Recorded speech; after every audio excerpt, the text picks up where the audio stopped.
The Real Christmas Story, as translated from Plate 6 of the Emerald Covenant CDT plate recorder discs on December 15, 2001, by Emerald Covenant Speaker 1, Eshanadine, Eckhar Melchizedek Cloister. Birth of an Avatar.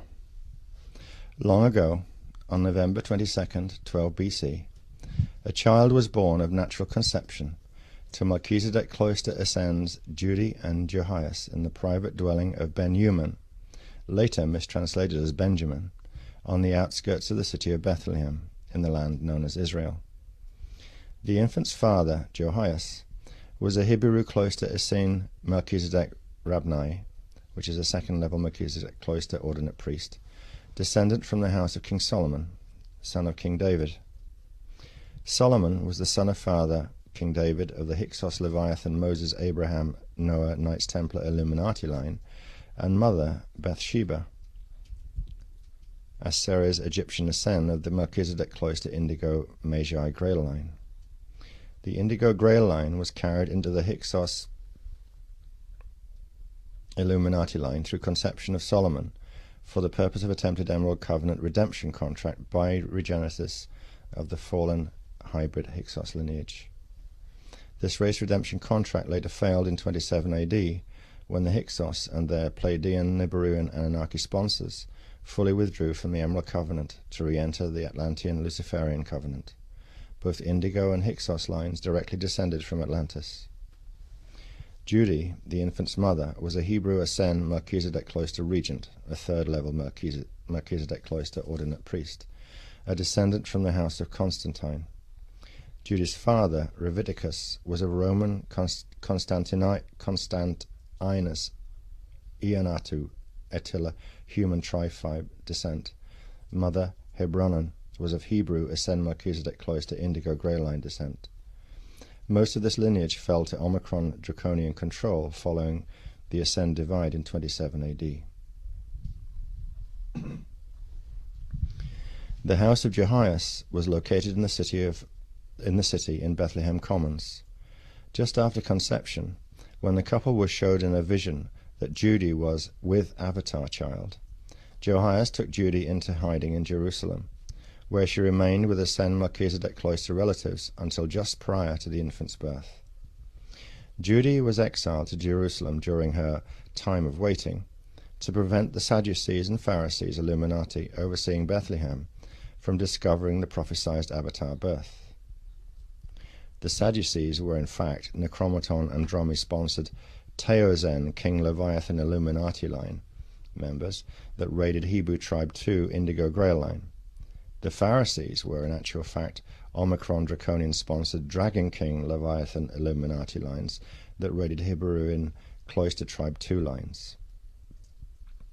Judy returned to the house of Ben-Yuman on the outskirts of Bethlehem on November 16th, 12th BC, riding by night upon a donkey provided by her 11-year-old escort Emmanuel, son of Ben-Yuman. Judy remained in hiding in the house of Ben-Yuman until the birth of the Avatar child. The Avatar child was born on November 22nd, 12 BC at 12:14 a.m., attended by Saradai, half-sister of Judy and wife of Ben-Yuman, Merizjedra, daughter of Saradai and Ben-Yuman, Emmanuel, brother of Merizjedra, and the Melchizedek Cloister high priest that became known as John the Baptist.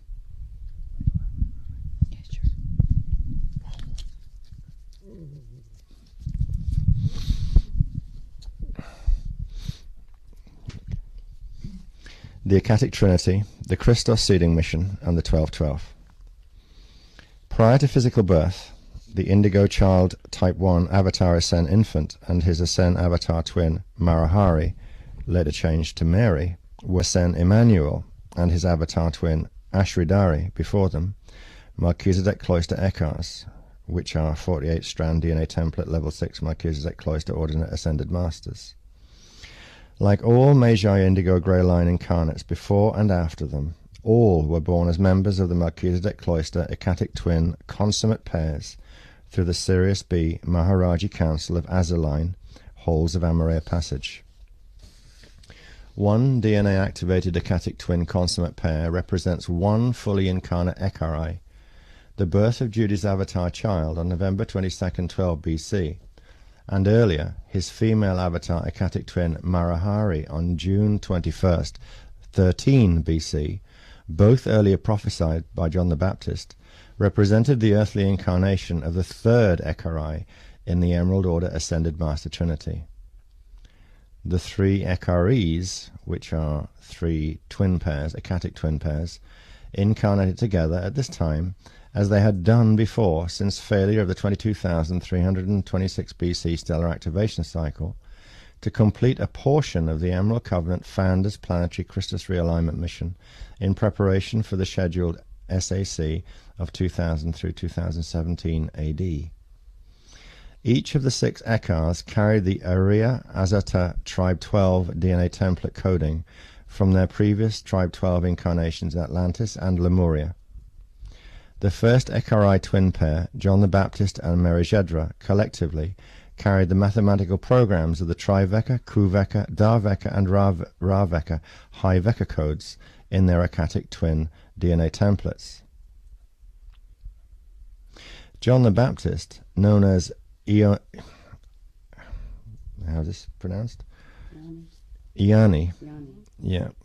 John the Baptist, known as Iani, the Greek form of John, was born in Rome on December 21st, 46 BC, to Greek-Roman father Pagenthius, descendant of the Roman house of Romulus, tribe 5 Indigo Grail line, and mother Miriam, of the Hebrew Ascend Melchizedek cloister, tribe 2 Indigo Grail line, exiled on Paxos Island, Greece. Merijedra, daughter of Judy's paternal half-sister Saradai, was born in Jerusalem on September 1st, 34 BC, to Melchizedek cloister Ascend Ceres Egyptian, tribe 4 Indigo Grail line father Ben-Human, and Indian Ascend Roman mother Saradai, of father Raviticus, of Roman Constantinus Ionatu Attila tribe 5 Indigo Grail line descent, and mother Impetal of Ramavita tribe 6 Indigo Grail line India. The second Ekarai twin pair, Emmanuel and Ashridari, collectively carried the Akasha Crown Becker code in their Akkatic twin DNA templates. Emmanuel was born in Bethlehem on January 1st, 23 BC, as Merijedra's younger brother to Ben-Human and Saradai. Ashridari was born in the Thar Desert region of India on February 2nd, 14 BC, to father Vejuga Ramyana and mother Darij Ramak Junnananda of the Indian Rambita tribe 6 Indigo Grail line. The infant avatar born to Judy and Johias on November 22nd, 12 BC, and his Ekarai twin Marahari each carried the D12 pre-matter Christos by Veka code in their Akkatic twin DNA templates. Marahari was born in Magdala, Palestine on June 21st, 13 BC, to father Muhammon of the Hibiru cloister tribe 10 Indigo Grail line and Greek Hebrew Ascend Melchizedek cloister mother Runithiramas of the tribe 2 Indigo Grail line. The 3 Ekarai, 3 males and 3 females forming 3 Akkatic twin pairs, incarnated together as an Akkatic trinity under the Elohai Elohim Christos Founders Emerald Covenant Commission. Their shared purpose was to reimplant or reseed the Veka code mathematical programs into Earth's planetary shields in preparation for the 2000-2017 AD activation of the 4 Faces of Man LPIN system from 22,326 BC.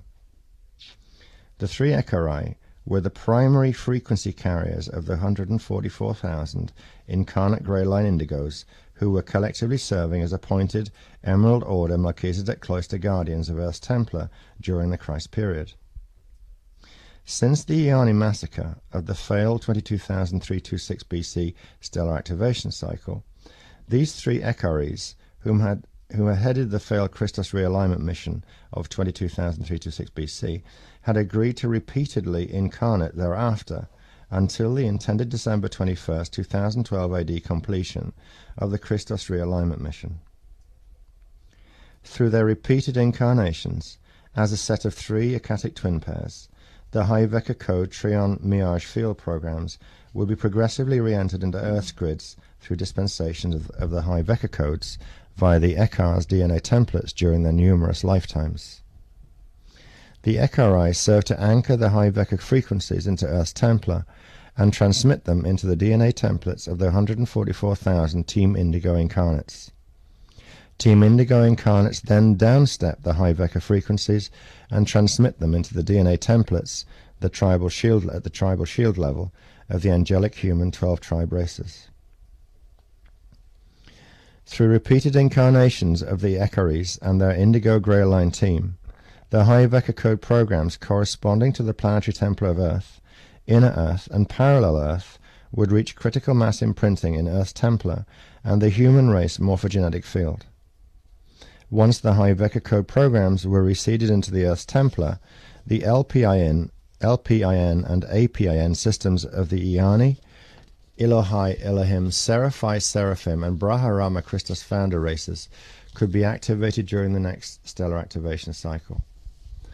Activation of the Iani's four faces of man, LPIN, and the Elohai's great white lion, the Seraphai's golden eagle, and the Braha-Rama's blue oxen, APIN systems during the next stellar activation cycle would allow for the 2000-2017 AD Christos awakening on Earth and Earth's final fulfillment of the planetary Christos realignment mission, planetary Maharic Seal, and planetary Mahonta Merkaba.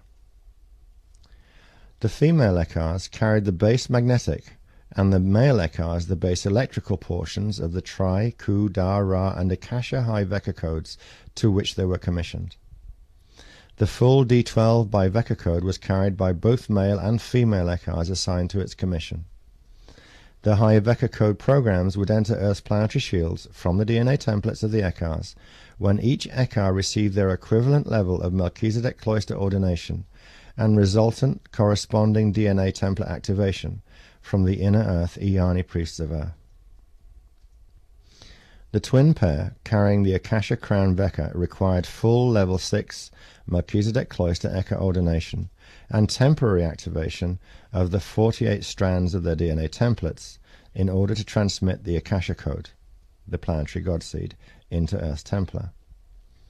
The twin pair carrying the primal light and sound field Trion Miage high Veccas, the Tri, Ra, Da, and Ku Vecca codes, also required level 6 ECA ordination and temporary activation of their 48-strand DNA templates.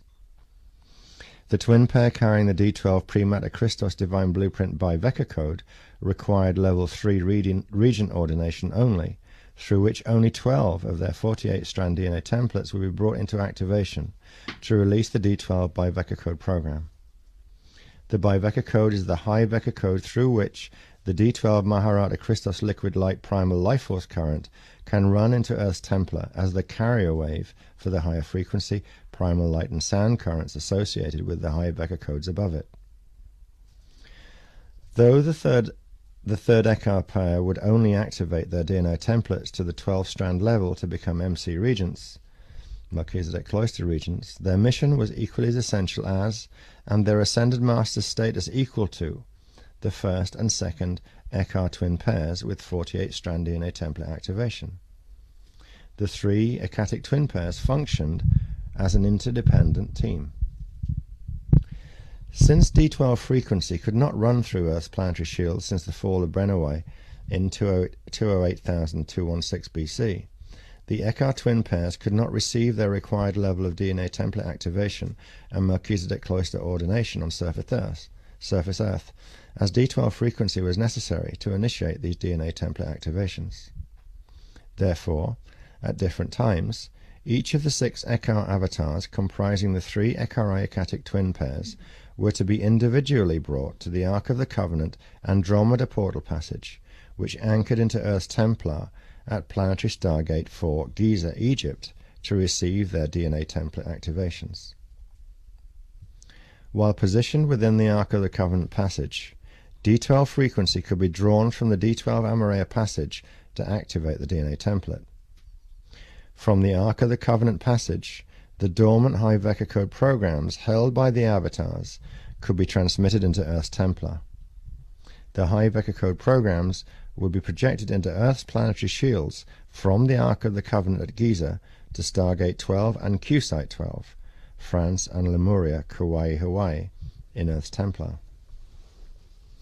At these 1212 sites, the High Vector codes would be held dormant until they could activate on a D12 12-code pulse as the 2000-2017 AD stellar activation cycle commenced, at which time they would be directed throughout Earth's Templar through sacred Rainbow Roundtable mechanics to activate the Four Faces of Man LPIN and Founders APIN systems.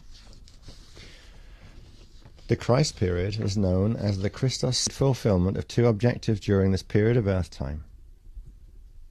The first objective was to reseed the High Vector mathematical programs into Earth's Templar through the commissioned births and temporary DNA template activation of the 6 Ekars. This objective was fulfilled during the 46 BC through 37 AD Christ period. And we now move on to the Christ period stalemate and the 1111. The Founder's second intended objective in the Christ period drama was to release the Nibiruin and Anunnaki's forced hold over Earth by disengaging the connection between the Nibiruin dyadic crystal grid at Stonehenge, England, and the Nibiruin battlestar Wormwood. Since 22,326 BC, Anunnaki races have been using the Nibiruin dyadic crystal grid checkerboard matrix to erode the original High Vector code programs in Earth's planetary shields, which would prevent activation of the Emerald Covenant LPIN and APIN systems needed for the fulfillment of the Christos realignment mission. In the Christ period, the High Vector codes were to be reseeded in Earth's grids, and the Nibiruin dyadic crystal grid, the NDC grid program, manually disengaged to prepare Earth for the coming 2000-2017 AD stellar activation cycle and Christos realignment. Control of Nibiru fell into the hands of the Marduk Dramin and Necromaton Andromi Nephilim Draconian Agenda Anunnaki legions in 48 BC. The deposed and repressed Nibiruin and Pleiadian Luciferian Anunnaki races of Galactic Federation reluctantly agreed to suspend their intended Luciferian Covenant One World Order Dominion agenda to enter the Emerald Covenant if the Founders would assist them in reclaiming Nibiru. The agreement included an attempted Emerald Order Melchizedek Cloister bioregenesis redemption contract for the Pleiadian Nibiruin's earthly Hyksos Knights Templar Leviathan hybrid Illuminati race line. A 9th level avatar known as Jeshua 9 was a D11 non-Christic avatar of the Jehovin Anu Elohim Fallen Angelic Collective on Emerald Covenant Redemption Contract, who was born in Bethlehem in 7 BC to Hyksos Mother Mary, husband of Hyksos Joseph of Arimathea, and Nephilim father Isaiah. Jeshua 9 was intended as the genetic carrier of the Emerald Order Melchizedek Cloister host matrix for the Hyksos Illuminati Anunnaki hybrid races of Earth. The 6 Emerald Covenant Melchizedek Cloister Ekars of the Christ period were intended to reclaim the gold Ark of the Covenant box containing the rod and the staff Stargate tools from its burial place in Saqqara, Egypt. The Pleiadian Nibiruin races agreed to return to the Ekars CDT Plate 11 that had been stolen by Thoth in 22,340 BC and hidden among Hyksos Knights Templar families in Greece during Thoth's Hermes period. In fulfillment of the Christos seeding mission, the rod, staff, CDT Plate 11 and Shield 11 Stargate tools were to be brought to Q-Site 11 Ireland in 12 AD by the Ekars via the Inner Earth portals. Q-Site 11 and its corresponding Stargate 11 in England, the 1111 site, would be manually activated using the Stargate tools to disengage the NDC grid and checkerboard matrix grid program that was embedded in the 1111 axiotonal ley line via Stonehenge. If the Pleiadian Nibiruin Anunnaki and Galactic Federation had not betrayed the Founders between 10 AD and 27 AD, when they made counter-agreements with the Draconian Anunnaki and Necromaton and Andromi Nephilim races of Nibiru, the 6th Emerald Order Melchizedek Cloister Ekars would have travelled to Q-Site 11 Ireland to disengage the NDC grid in December 12 AD. This was finally accomplished in July 2001, a little bit late. 3 of the Christ period Melchizedek Cloister Ekars were intended to serve as Emerald Covenant speakers, offering Emerald Covenant entry and Melchizedek Cloister baptisms and, where needed, redemption contracts to the public. Those accepting Melchizedek Cloister baptism and redemption contracts would have the DNA template activation levels necessary for temporary evacuation into inner Earth, which would be needed for protection from the Earth changes that would result from the intended 12 AD disengagement of the Nibiruin dyadic crystal grid.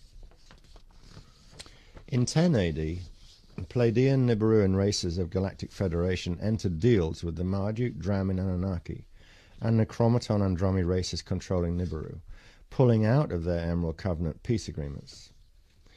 The 6 Melchizedek Cloister Ekars were unable to fulfill the second objective of the Christos reseeding mission,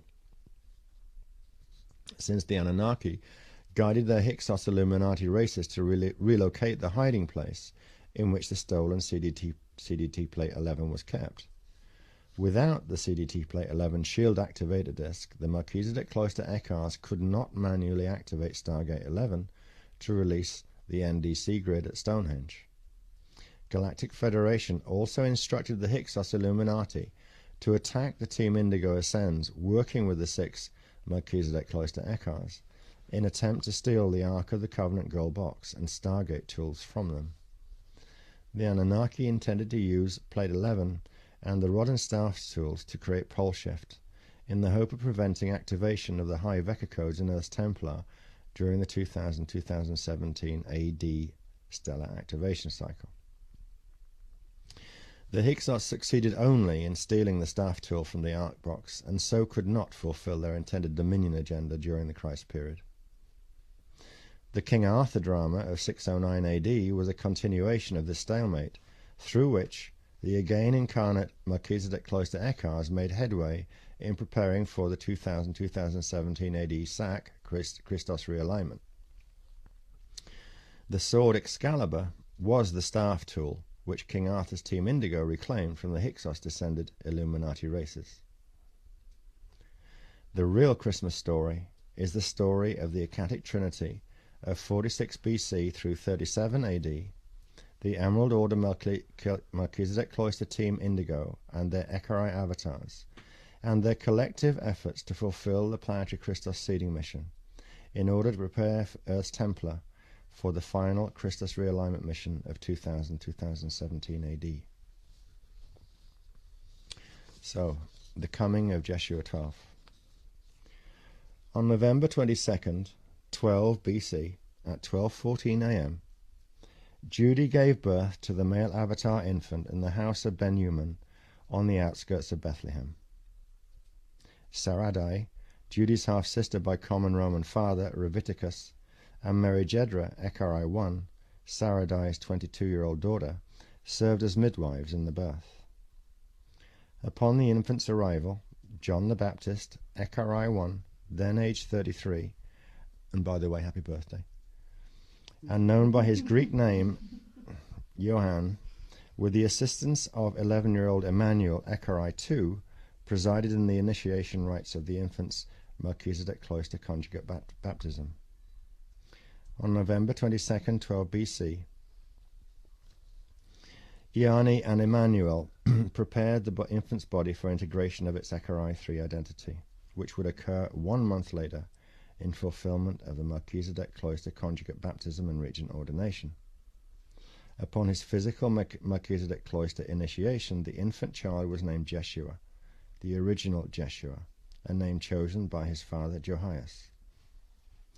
As an aside, the original ancient Hebrew alphabet of Atlantis once contained the letter equivalent of J, which was lost in Hebrew tradition when the Omicron Draconian-sponsored Pharisees Illuminati removed 6 key letters from the Hebrew alphabet following the 25,500 BC Lucifer Rebellion.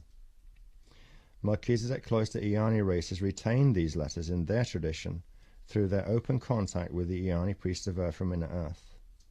In original Melchizedek Cloister records, the Hebrew letter J was frequently used, whereas in compromised ancient Hebrew text, the Hebrew letter corresponding to Y was substituted.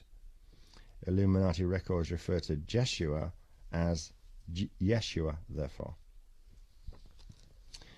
So, Jeshua and his mother Judy remained in hiding at the house of Ben-Human on the outskirts of Bethlehem until December 20th, 12 BC, when they made the journey to the house of Jehoias in Bethlehem City Commons for completion of Jeshua's Melchizedek cloister conjugate baptism on the December 21st, 12 BC winter solstice.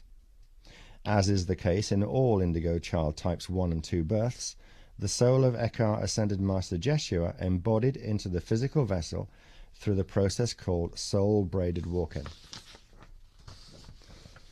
So, a little more about indigo child soul braided walk-ins.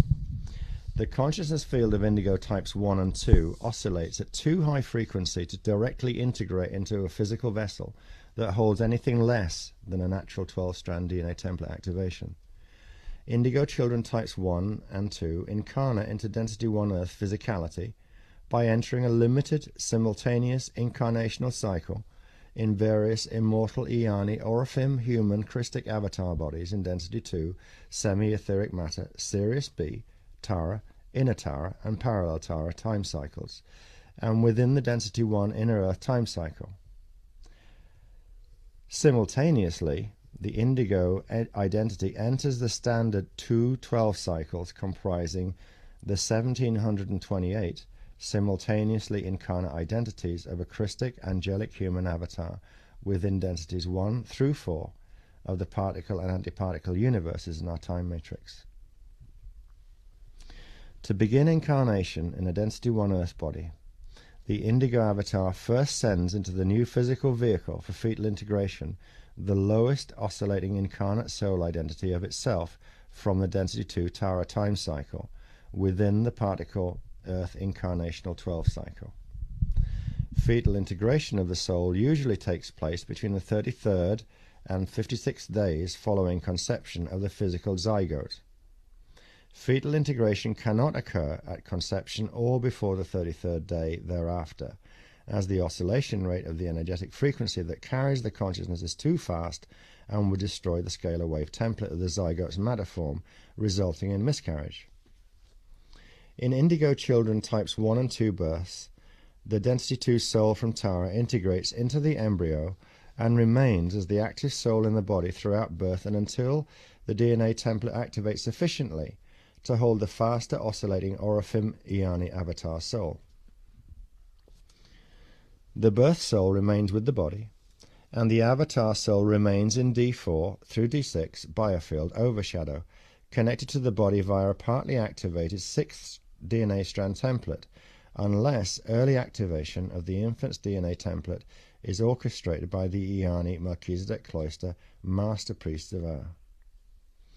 When the body reaches the chronological age of 12, and if the bioenergetic field and DNA template of the incarnate soul remain clear and are not compromised, the incarnating avatar works with its counterparts in Inner Earth and Sirius B to initiate Christic avatar integration DNA template activations.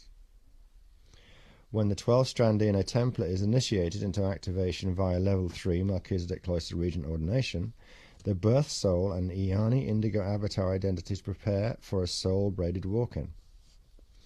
To fulfill the soul braided walk-in, the birth soul consciousness progressively raises an oscillation to the density 2 rhythm.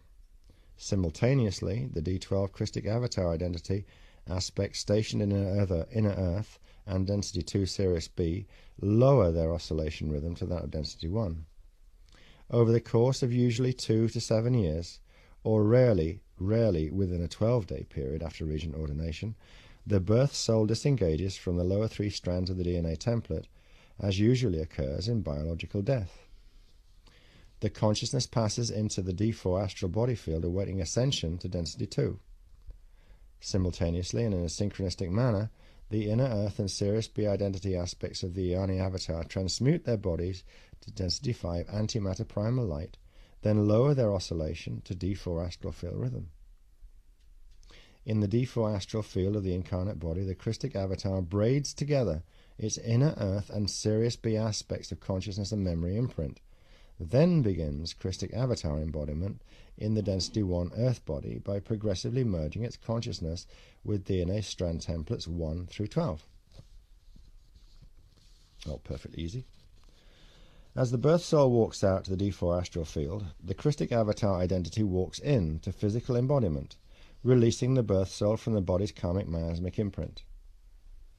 Released from its karmic imprint, the birth soul takes an evolutionary leap, accelerating in frequency to merge its consciousness with the aspects of itself stationed one lifetime ahead of the original Taran incarnation from which it entered density 1 fetal integration.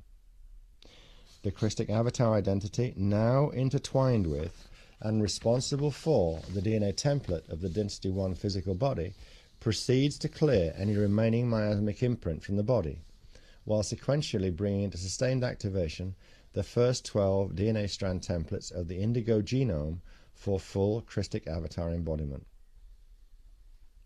Once the body can hold at least temporary, sustained 12-strand DNA template activation, the Christic avatar will then begin activation of the 24 through 48 strands of its commission requires it to do so. So now we move back to the soul birth of Jeshua and the three kings, night of the Trinity, and the winter solstice of December 21st, 12 BC. On the evening of December 20th, 12 BC, Jochias left his house in Bethlehem City Commons, travelling to the house of Ben-Human on the outskirts of Bethlehem to escort Judy and baby Jeshua from their hiding place back to their home in Bethlehem City. The trio travelled through the night by donkey to avoid detection by the Illuminati Pharisees, Sadducees, and the guard of King Herod of Judea, all of whom sought to discover the whereabouts of, and to kill, the new avatar rumoured to have been born recently. Jochias, Judy, and baby Jeshua arrived safely at the house of Jochias before dawn on December 21st, 12 BC. It was necessary for baby Jeshua to be relocated to the house of his father Jochias by the evening of December 21, 12 BC, as this was to be the night of the Avatar soul birth. Echar John the Baptist and three male Melchizedek cloistered regent Magi Grail king priests from other lands were scheduled to serve in attendance in completing Jeshua's conjugate baptism. John the Baptist and the three Magi kings were commissioned by the Inner Earth Iani priests of Ur to initiate the electrical frequency transmissions of Melchizedek cloister regent ordination for early fulfillment of Jeshua's indigo child soul braided walk-in. The three kings, a brown-skinned Ramvita Grail king from India, a yellow-skinned Yu Grail king from Tibet, and a white-skinned Sarah's Egyptian Grail king from Saqqara, Egypt, were scheduled to meet John the Baptist at the house of Jochias nearest the Bethlehem inner portal on the evening of December 21, 12 BC, winter solstice. Each of the three Magi Grail kings brought with them herbs, minerals, and sacred preparations as gifts to John the Baptist for use in Jeshua's soul-braided walk-in Melchizedek cloister regent ordination. The Magi of India brought a special preparation of myrrh, the Tibetan Magi brought frankincense, and the Egyptian Magi brought a highly coveted elixir made from an ancient Atlantean Sarah's Egyptian recipe. The most coveted and potentially dangerous potion of all was that made from the collected residue of the transient element celestalene, the liquid excreted through the skin during activation of turnstile DNA in the human atomic transmutation process associated with Stargate passage ascension. In ancient Egypt, the pure celestalene residue was known as stardust blue, or blue powder gold. As an aside, upon contact with oxygen, liquid celestalene secretions dry to a fine powder, which rapidly breaks down into inert elemental units. Celestalene powder is a natural biochemical byproduct secreted by the body during Stargate passage or upon the death of the physical body if the consciousness is able to achieve Stargate ascension out of density 1. Pure celestalene powder can be collected in minute amounts by gently dusting the skin after one has passed through a Stargate and remanifested on the other side. if it is rapidly collected and specifically stored, pure celestiline powder is a powerful healing agent, as it can trigger temporary bursts of 12-strand DNA template activation for anchoring an individual's D12 divine blueprint. Celestiline powder is only useful for this purpose if the planetary shields can run D12 Maharaja current. And this has not been the case since 208,216 BC. In rare cases of expedited indigo child soul braided walk-in, intended to commence in infancy, a minute amount of ingested pure celestiline powder plus tincture applied to the base, crown, and the 12th chakras can temporarily trigger a minute burst of 12-strand DNA template activation even on a planet void of D12 current. This effect can only be gained if the powder is collected and preserved from a planetary system capable of running D12 Maharaja current and used rapidly after collection before it loses its core D12 subharmonic electrical charge.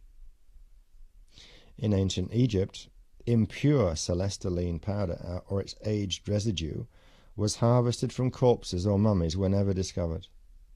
Impure celestiline powder, known as white powder celestiline or white powder gold, was used by Illuminati pharaohs to trigger psychic powers by unnatural activation of higher strands in the DNA template. This process led to permanent disability of the lower DNA strands, physical addiction to the substance, and eventually insanity. As celestiline powder derivatives and alchemical concoctions made from elemental gold with the intention of mimicking celestiline effects were lethal and widely abused in ancient Egypt, the Iani priests of Inner Earth removed this knowledge and access to the substance from surface Earth. Use of pure celestiline powder by Grey Line Melchizedek cloister priests for Melchizedek cloister ordinate applications was permitted only on rare occasions and under direct supervision of the Inner Earth Iani. And back to the main story. The Egyptian Magi attending the avatar soul birth of infant Jeshua in 12 BC was entrusted to bring the gift of the gold, an elixir of celestiline blue powder gold manufactured in Inner Earth by the Iani priests of Ra. The Iani created the blue powder gold elixir specifically for the purpose of triggering temporary 12-strand DNA template activation to orchestrate the extremely rare event of a 12-day indigo soul-braided walk-in for infant Jeshua. Eckhart 1 John the Baptist had received his level 6 Eckhart ordination from the Iani priests on his 33rd birthday, December 21, 13 BC, and was taken to the Ark of the Covenant at Giza to transmit the electrical portions of the Tri, Ku, Da, and Ra Veka codes into Earth's Templar. John's Akashic twin, Mary Jedra, fulfilled her Eckhart ordination and magnetic Veka code transmission on her 22nd birthday, September 1st, 12 BC. Eckhart II Emmanuel was to receive his level 6 Eckhart ordination and electrical Akashic code transmission on his coming 12th birthday, January 1st, 11 BC. Emmanuel's Akashic twin, Ashridari, received her Eckhart ordination and fulfilled her magnetic Akashic code transmission on her second birthday, February 2nd, 12 BC.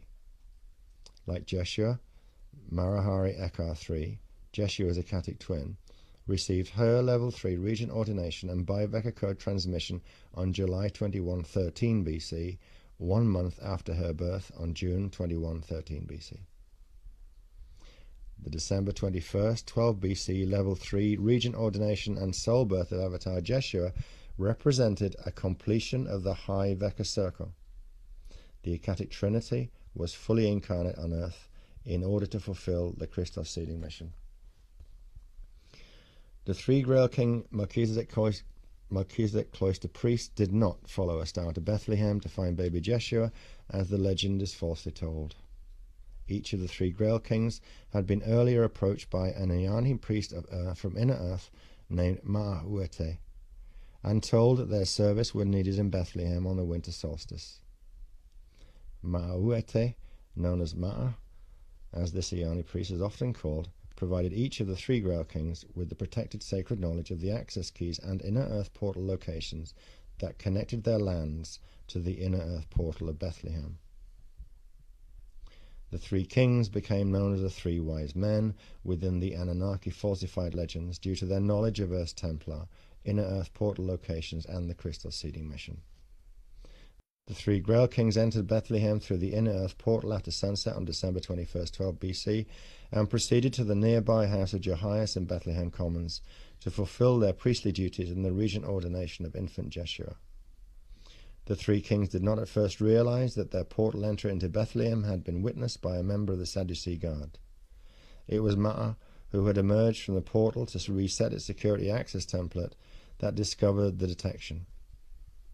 When the Sadducees discovered the presence of the three Grail Kings in Bethlehem, they would alert Herod of Judea, and both would send their legions to hunt down the indigo avatar infant to whom the three kings were prophesied to attend. Ma'a observed the quick return of several Sadducee guards, who were then posted to contain the area at which the three kings were reported to be seen. Sneaking past the guards undetected, Ma'a ran under the cloak of night to the house of Ben-Human on the outskirts of Bethlehem, as the three kings made their way safely to the house of Jehoias. Ma'a intended to devise a way by which the kings could escape from Bethlehem after attending to the soul birth of Jeshua, before Herod and the Sadducees discovered the location of Jehoias' house, where the indigos were hiding. The three Grail King priests arrived at the house of Jehoias after nightfall to meet Jeshua and John the Baptist. The process of Jeshua's regent ordination was completed by 9:45 p.m. Ma'a reached the house of Ben-Human, informing Ben-Human of the pending trouble and asking his assistance. Ben-Human offered Ma'a his 2 camels and a donkey to serve as transportation, by which the three kings could escape to Bethlehem in order to make the journey to the main Jerusalem inner earth portal, from which they could return to their homeland safe from Illuminati interference. Ben-Human's almost 12-year-old son Emmanuel, Echar II, volunteered to go with Ma'a to take the beast to the home of Jehoias in Bethlehem Commons. Ma'a and Emmanuel, posing as shepherds in search of missing flock, rode to Bethlehem Commons, bringing the beast to the stable of Jehoias.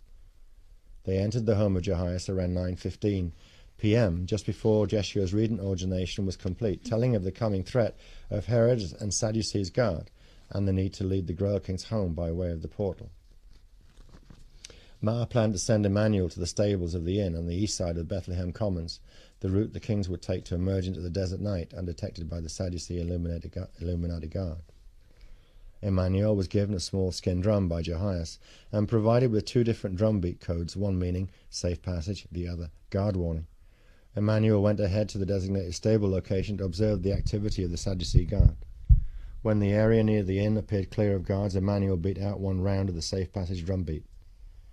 This was heard by Ma'a, waiting at the house of Jehoias. Ma'a then led the 3 Grail Kings upon the beast through the quiet streets of Bethlehem to the edge of the town in the east.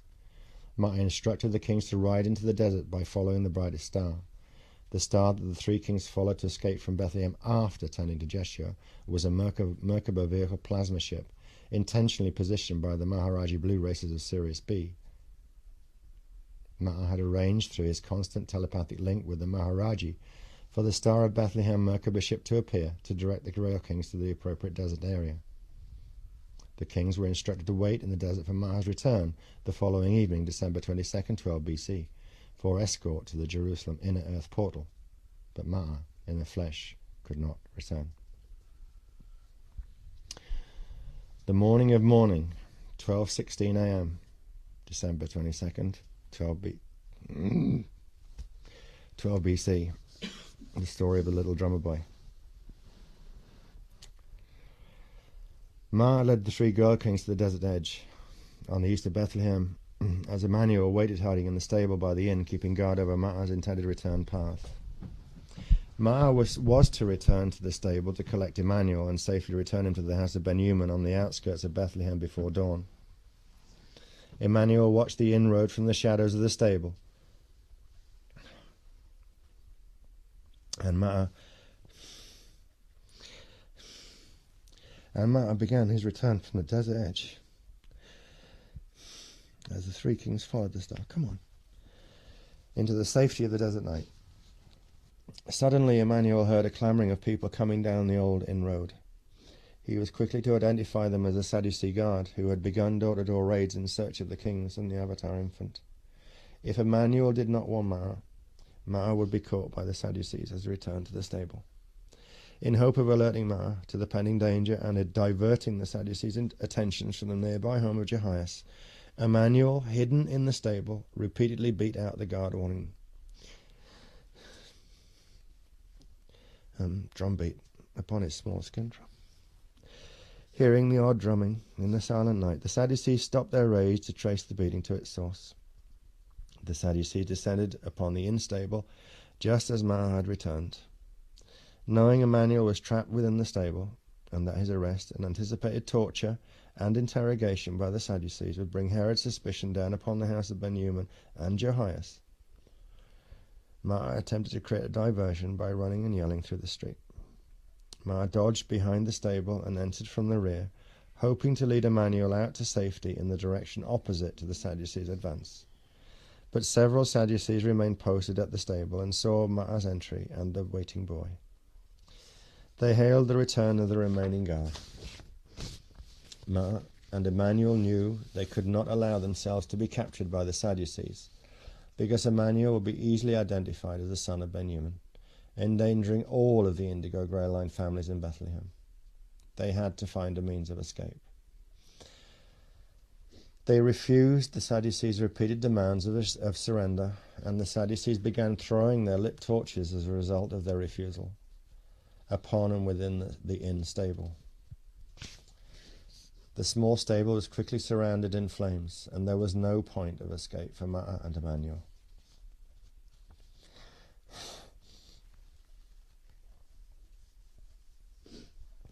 So, Ma'a laid 11-year-old Emmanuel in the water trough from which the stable beast had drunk, and then lay his own large body on top of him, in hope of protecting the boy from the encroaching flames. Just before Ma'a lay down to cover the boy, he saw the roof beams of the stable glow red with flame, and heard the whining crackle of their burden. Both Ma'a and Emmanuel knew at that moment that a new plan for fulfillment of the Christos seeding mission would need to be initiated, and both knew that their physical bodies would die that pre-dawn morning of November 22nd, 12 BC, and that both would need to return to complete their part of the sacred mission. Ma'a and Emmanuel left their bodies at will as they lie in the water trough manger just before the stable roof collapsed to consume their physical vessels within the angry flames. Both died in peace, knowing that they had at least diverted the Sadducees' immediate attentions away from the house of Jehoias, leaving time for baby Jeshua to be led to safety. The morning of December 22nd, 12 BC, from 12 a.m. to its dawn, is known as the Morning of Morning among the Emerald Covenant races, as a commemoration of the sacrifice of love made by Emmanuel, the little drummer boy, and Ma'a, in their protection of Jeshua and commitment to the Christos seeding mission. The Morning of Morning rapidly gave way to a celebration of eternal life, as December 22nd, 12 BC became the day of visitations through which the Christos seeding mission was at least partially completed. And so we move on to the element concerning the Shepherd of Light and the Feast of the Golden Wreath, the day of visitations, dawn through dusk, December 22nd, 12 BC. Following the death of their physical bodies in the stable fire, Ma'a and Emmanuel transitioned to the spirit form with which they were most accustomed. The three Grail kings, unaware of the tragedy, remained in the desert awaiting Ma'a's return to guide them home through the Jerusalem inner earth portal. News of the stable fire spread throughout Bethlehem, reaching the house of Jehoias and Benjamin by dawn. Emmanuel's mother and sister Mary Jedra entered a state of deep mourning, as did John the Baptist in the house of Jehoias. From their position in spirit form, Ma'a and Emmanuel received guidance from the founders to work together in keeping the Christos seeding mission on track. They were told to engage a series of spirit visitations beginning just after dawn on December 22nd, 12 BC. Ma'a and Emmanuel first appeared in physically tangible form to Emmanuel's sister Mary Jedra at the house of Ben-Human on the outskirts of Bethlehem. Emmanuel told his grieving sister to mourn no more, that he would return but for a little while. He told Mary Jedra to bring her mother Saradai and father Ben-Human to the house of Jehoias on that evening of December 22nd, but to wait in Bethlehem Commons before going to Jehoias's house until they heard the special beating of a single drum. Mary Jedra's aging mother could not make the journey by foot, and the family's beasts of travel had all been given to Maa'ah for the three kings on the evening before. Emmanuel told Mary Jedra to look into their grazing field, and there she saw a donkey appear in one moment when it had not been there one moment before. A small miracle from source God, provided through the efforts of Maa'ah and Emmanuel. Mary Jedra was also given by Emmanuel a set of small branches of golden sage, a healing plant grown only in the territories of inner earth. She was told to make a wreath of them, as if a golden crown, and to give this gift to the baby Jeshua when they arrived at the house of Jehoias that evening. Mary Jedra and her mother and father began the short journey to the house of Jehoias at sundown. The second visitation occurred after speaking with Mary Jedra on early morning of December 22nd, 12 BC. Emmanuel and Maa'ah in spirit form next visited the three Grail King priests awaiting Maa'ah's return in the desert. There Maa'ah told them of the stable fire, and that they were to stay a while in the desert until evening, when Maa'ah would return to guide them to the inner earth portal in Jerusalem. Visitation 3, Maa'ah and Emmanuel next appeared in a visitation to John the Baptist at the house of Jehoias. They told John to have Judy and Jehoias prepare a feast of celebration for the guests from the house of Ben-Human that would arrive that night. They also told John to prepare Judy to release baby Jeshua to the safekeeping of the Iani priests, who would ensure his safe passage to the Ark of the Covenant at Giza, Egypt, for transmission of his Baalbeka codes between December 26, 12 BC and January 2, 11 BC. Emmanuel, in spirit form, handed John the Baptist a physically tangible small skin drum like the one he had played in the stable. He told John to watch the evening sky for the second sign of the star, which would be shown by the Maharaji of Sirius B when they observed the family of Ben-Human arriving in Bethlehem Commons. When John saw the star, he was to take the little drum to a field not far from the house of Jehoias and beat out one time the safe passage rhythm, to let the family of Ben-Human know it was safe to come. The family of Ben-Human arrived in Bethlehem Commons nearing 8:15 p.m. on December 22nd, 12 BC, as John the Baptist saw the second showing of the star appear and beat out the safe passage drumming. All gathered then at the house of Jehoias, where Judy had prepared a celebration feast as had been requested, though no one yet understood what the celebration was for. After the food and wine was shared, all sat gathered round the hearth, wondering for what they had been assembled. Visitation 4. Infant Jeshua slept sweetly in his mother Judy's arms, when suddenly a pale golden silver sphere of light appeared to the right side of Judy, startling everyone in the room, save for Jeshua, who gently awoke from his sleep and smiled. The sphere of light stretched vertically to become a pillar of light, and the pillar of light then split into two pillars. As the family watched in wonder and awe, two figures emerged into physical expression from the pillars of light before them. Emmanuel and Maa'ah then stood in physically tangible form, encased in the pillars of light, together singing a sacred holy song. When their song was through, Emmanuel spoke to his mother and sister, comforting their pain at his passing, and telling them that he would return in the year 11 AD as the son of John the Baptist. Maa'ah then instructed Mary Jedra to place the golden wreath of sage that she had made upon the infant Jeshua's head. Maa'ah then placed his large black hand upon the golden wreath, and for a moment the sage branches glowed with pale golden silver light, sitting as a crown of light upon the infant's head. In his touch, Maa'ah had transmitted the access security codes to the Ark of the Covenant portal passage at Giza into the DNA template of Jeshua, the codes that would allow him to conduct ascensions through the Ark of the Covenant when he reached manhood. Emmanuel then told Judy that she must allow John the Baptist and Mary Jedra to take the infant Jeshua into the desert on the night of December 24, 12 BC, where he would then be taken by Iani priests of Ur to inner earth. From inner earth, Jeshua would then be taken to the Ark of the Covenant at Giza to transmit his Baalbeka code into Earth's Templar between December 26, 12 BC and January 2nd, 11 BC. Judy and Jehoias were told that the Iani must keep Jeshua in inner earth with them until he turned the age of 12, if the child were not to be found and destroyed by the god of Herod of Judea. Jeshua would be returned to them through John the Baptist in Saqqara, Egypt, when he turned 12 years of age. Judy and Johias understood, but were saddened at the coming loss of their son. Emmanuel then spoke and told them of the child that lived already within the womb of Judy. His name was to be Samuel, the brother of Jeshua, who would come to heal the loss of Jeshua. Ma'ah and Emmanuel then dematerialized, instructing the family to burn the golden wreath within the fire, to release its frequency into their home, to provide temporary protection. The Feast of the Golden Harvest Wreath on the evening of December 22nd became a tradition among the Indigo Grey Line race of Earth since this time. Following the fourth visitation, Ma'ah then revisited the three Grail Kings awaiting him in the desert.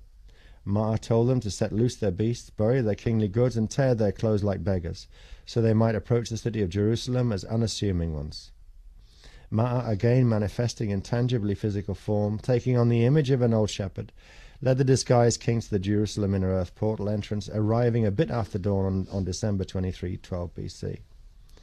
The three kings safely passed to Inner Earth through the Jerusalem portals and returned to their respective homelands on December 24, 12 BC, with the commission of committing their knowledge into sacred writings among their cultures.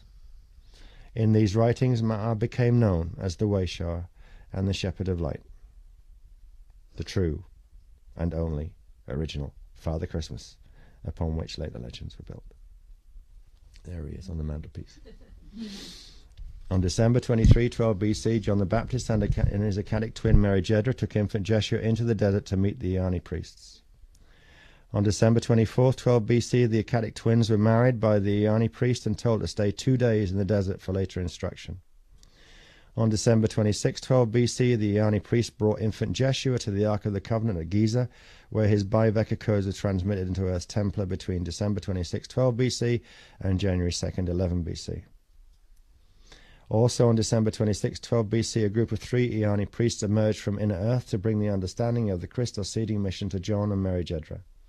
The priest explained that the Akasha code carried by Emmanuel had not been entered into Earth's Templar as intended, because Emmanuel's body had died prior to his Eka ordination, originally scheduled for January 1, 11 BC, which would have been Emmanuel's 12th birthday if he had not been killed in the stable fire on December 22, 12 BC. John and Mary Jedra, each carrying the DNA templates of an Eka and together representing fully incarnate Ekarai, could serve as parents of Emmanuel when he returned to fulfill his part in the Christos seeding mission. The only problem was that Mary Jedra was infertile and could not conceive a child. The founders, through their Iani spokesman, asked John and Mary Jedra if they would sacrifice, again, just for a little while, the great comfort of their love and companionship of which they had just rendered fulfilled in marriage. Mary Jedra would need to die in the flesh, to rapidly be reborn and grow up again to marry John, a union through which the rebirth of Eckhart Emmanuel could be completed to fulfill reseeding of the Akasha code into Earth's Templar. With great sadness but devotion to the Christos seeding mission, John and Mary Jedra agreed. John was told to leave Mary Jedra in the desert, and on January 1, 11 BC, to look again for the third and last showing of the star, which would tell him that Mary Jedra had passed on. December 26, 12 BC became known as the Day of Revelation. On January 1st, 11 BC, Mary Jedra left her body to return to spirit form. On January 2, 11 BC, infant Jeshua completed full transmission of the Biveka Christos code into Earth's Templar, and his stay in the Ark of the Covenant beneath the Great Pyramid of Giza came to an end. Jeshua was taken into Inner Earth and raised by the Iani priests until he was returned to John the Baptist in Saqqara, Egypt, at the age of 12 years. January 2nd, 11 BC became known as the Festival of Light, the night of the Christos Mass, commemorating the return of the Biveka code and the Christic potential to Earth and its peoples. This day is considered the high holy day and the true Christmas, the Christ Mass, of the Emerald Covenant Indigo Grey Line races, January 2nd. On September 1, 5 BC, Mary Jedra was reborn to Judy and Benjamin, who had married following the death of Ben-Naaman's wife, Judy's sister Saradai. Mary Jeddah returned in 5 BC as the albino female child named Miriam, maternal half-sister of Jeshua. On December 24, 10 AD, young Miriam was again married to her elder Akatic twin, John the Baptist.